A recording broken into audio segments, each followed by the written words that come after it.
we need to accept the reality that the enemy of the excellent is the perfect, and that perfect does not exist.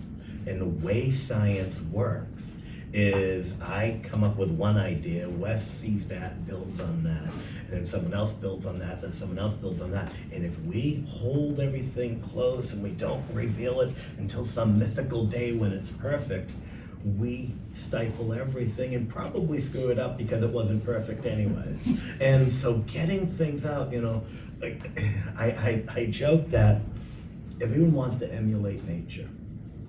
There are no committees in nature. Right? If there was a committee, it would have looked at the design of a giraffe and said, oh, that'll never work. But the giraffe worked. And so we are so good at stopping things. It's so hard and risky to start things. And so we need to somehow, yes, if it's toxic, if it's hazardous, no, let's not play with that.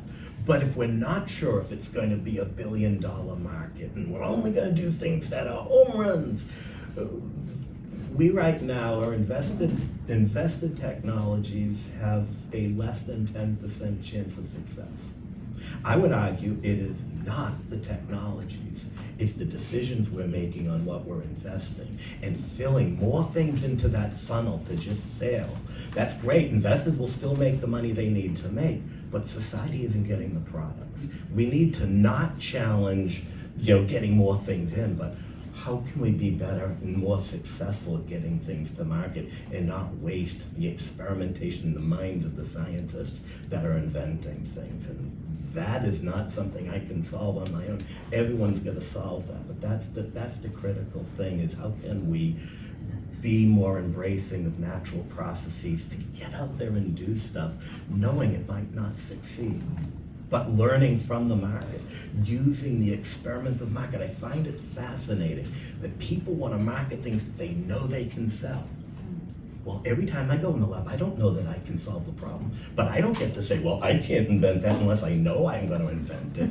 We got to have some parity in this, because people buy stuff that they don't really need all the time. Why aren't we marketing sustainability better? Okay, the big question is, if we wanted to convince people to buy things that are sustainable, why aren't we doing that?